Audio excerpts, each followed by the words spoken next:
This video will demonstrate the step-by-step configuration of Debian 8 using Samba 4 as an Active Directory domain controller.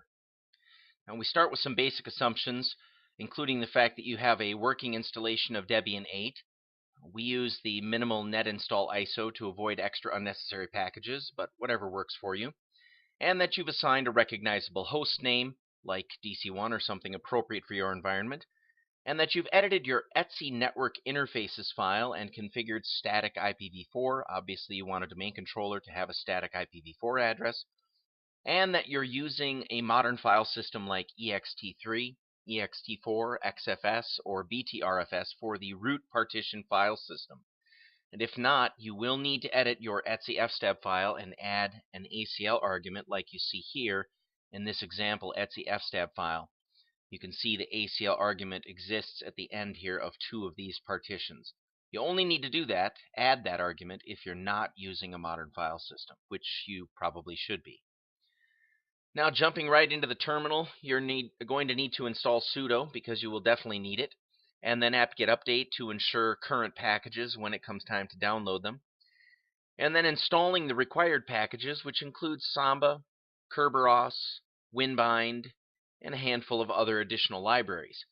Now, you will be prompted for your default Kerberos version 5 realm. That's essentially your domain name capitalized, and it is important that you capitalize it. And then servers for your realm, and assuming this is your first domain controller, then that's the host name of this particular server. And then the administrative server for your Kerberos realm, and again, that's going to be this server, your primary domain controller. Now with those packages installed, we can almost provision the domain, but first we need to stop and disable all the Samba daemons. Now stopping them is obvious enough, but disabling them does something more. It disengages them from the operating system so that those services don't start when the operating system boots.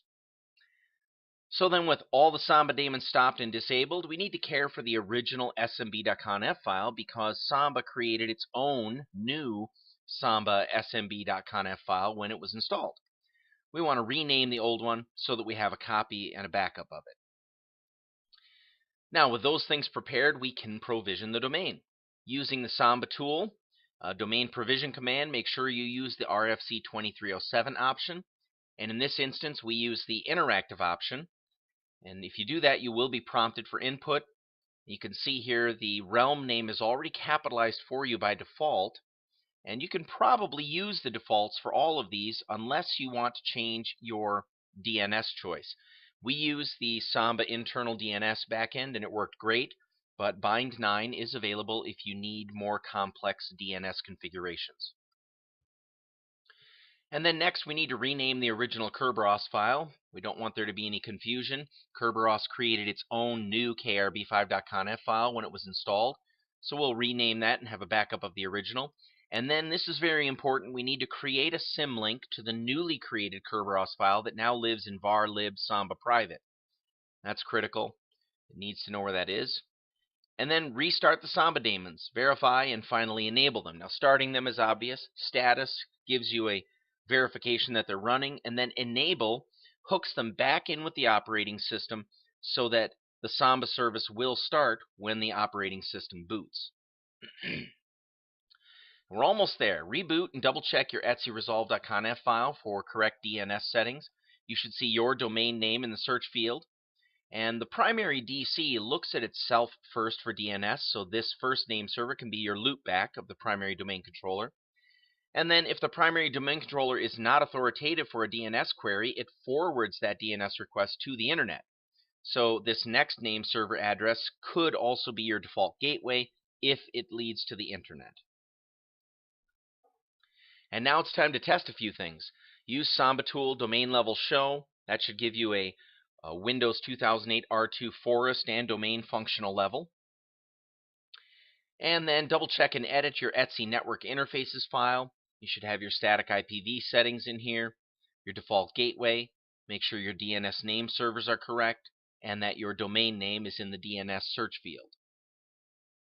And then test DNS, because DNS is critical to the functioning of Active Directory. So ping your domain name. Ping the fully qualified domain name of your domain controller. ping the host name of your domain controller. And obviously, all of these pings should succeed. And then query some DNS records. And in this example, I have several other domain controllers that are responding, showing that they have those records. If you're just starting and having only one domain controller, if this is your first primary domain controller, you'll just get one response to each of these. But you should request an A record for your domain name, an A record for the fully qualified domain name of your domain controller, an SRV record from Kerberos, an SRV record from LDAP, and if any of these fail, it's almost certainly a DNS problem and you need to troubleshoot DNS. And then verify Kerberos authentication by requesting a ticket for the domain administrator account. Make sure you use caps for the domain portion in this command because it matters.